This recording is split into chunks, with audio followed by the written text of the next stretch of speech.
I'm in my little creepy studio, and Freddie is going to be joining us for story time. I read a story a couple of months ago to you guys out of the Best of Dakota Mysteries and Oddities book. I actually picked this up at a thrift shop here in town, and there's so many good stories in it, and the fact that they're all true just makes them even creepier. Anyways, I read a story a couple of months to everybody, and it was called The World's Tallest Man, I believe.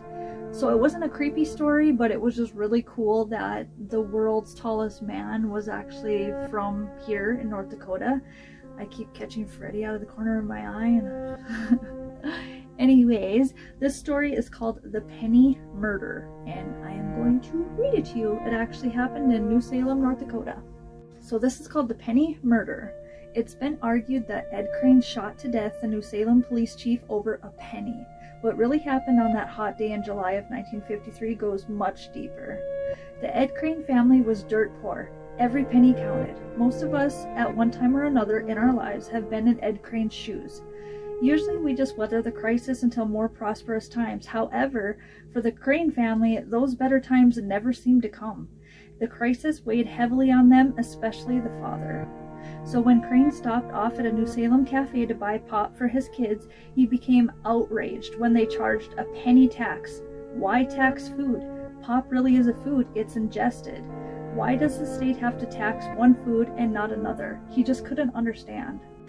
What happened next is almost beyond belief. Crane went to his car, got a gun, and pumped 5 shots into the local diner. Police Chief Ed Mumby answered the distress call. What soon happened to him is what police officers deep down know they face every single day out on the line of duty. Following a brief altercation, Crane pulled the gun and killed the police chief. He then forced bystander Walter Hohers into his car. After piling in his wife and 5 kids, he headed off to South Dakota, where he released his hostage near McIntosh. 2 days later, authorities caught up with the Crane family holed up in a brush country by the river near Bison. Officers noticed the fear in the children when they handcuffed their father in front of them. Crane said he was glad the ordeal was over. The 32-year-old was sentenced to 30 years behind bars. No doubt life is miserable behind prison walls. Still, you eat 3 square meals a day, and that's exactly what his thought was. What about Ed Crane's wife, Vera, and the 5 children aged 20 months to 12 years?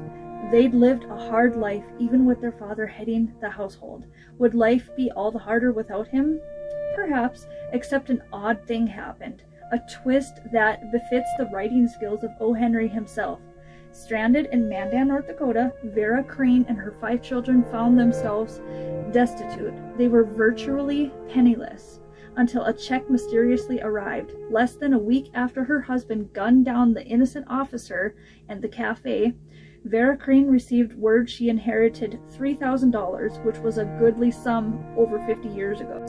Vera actually should have received the money 4 years earlier when her father, living in Connecticut, died and left it to her, but no one could find her. Ironically, it was only after the police chief's killing made national news that her whereabouts became known.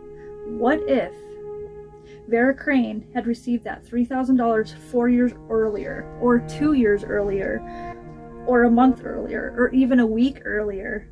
Perhaps then that single penny sales tax wouldn't have been the straw that broke her husband's back. Perhaps Ed Mumby would have never been shot. Who knows? So, let me know what you think of this story. I think it's absolutely crazy that he was literally shot over a fucking penny. A penny!